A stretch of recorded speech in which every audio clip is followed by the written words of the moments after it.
Trap's about a father and a daughter that go to this very popular concert, and they get there and they realize they're at the center of a very sinister event that's happening. Well, I play Cooper. Cooper is a firefighter by trade, and he's got a lot going on outside of his domestic obligations and his, his role in society. He's a father, and he loves his daughter very much, and I think that he finds himself in a pretty tricky situation in this film, as the title suggests.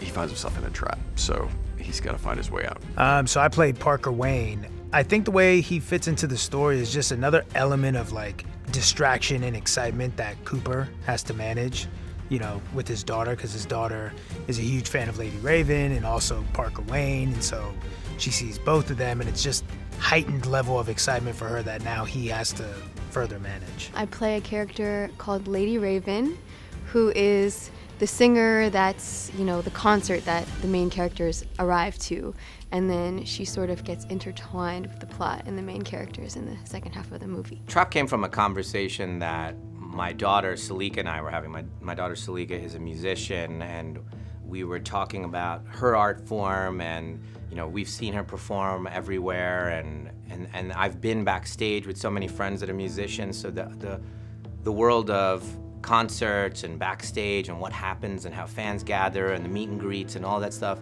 is something that's kind of baked into me, and I thought, wow, this would be a kind of an interesting place to set a thriller. But really it came from the conversation with Celika, my daughter, that could we combine the idea of a concert and an idea of a thriller together in one experience, and really get both things in one moment where you feel, wow, I'm overwhelmed by the music, but I'm also terrified from the thriller. This was a very personal one because it was sort of an idea that my dad and I had a long time ago, was to do a project together, kind of bring music and film together, which is something that, they go together very much in our culture, from Bollywood and all that. So it's something that feels very natural, but we wanted to do it in our kind of way that felt more Shyamalan.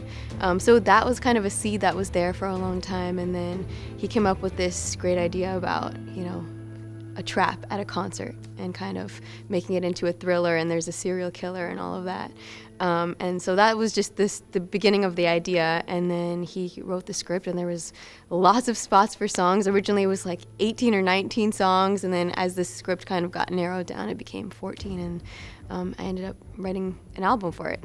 I play the Thinker, who is a huge pop megastar, and I appear in the story doing a cameo appearance with Lady Raven. Celika is she's an extraordinarily talented human being who has made, I think, she's probably had the most to do on this film. Maybe, I'm not gonna say, maybe more than Night. Like she's had to write an album. She's had to learn all the choreography for a stage performance. So basically she's had to go on tour, learn everything that she needed to do to go on tour. She also had to create a character. And none of this is from her perspective. And what she's also doing with the music is that she is soundtracking my character's kind of interactions and the way he's understanding what's happening to him. Josh Hartnett was exactly this, what I just described.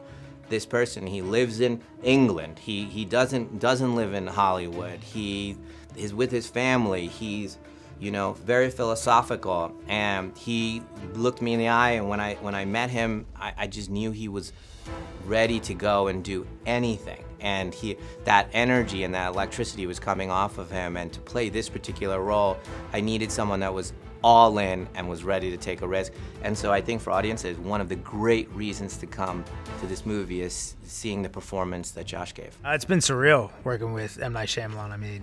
It's like, I knew about him obviously just growing up, and he's such a legend. So to work with him has been obviously surreal, but kind of just seeing how laid back he is on set, because you don't really know if like someone's going to be intense or like barking at people, who knows, you know? But he's been so cool, and kind of watching him direct and getting like giddy still about certain takes is just inspiring to see.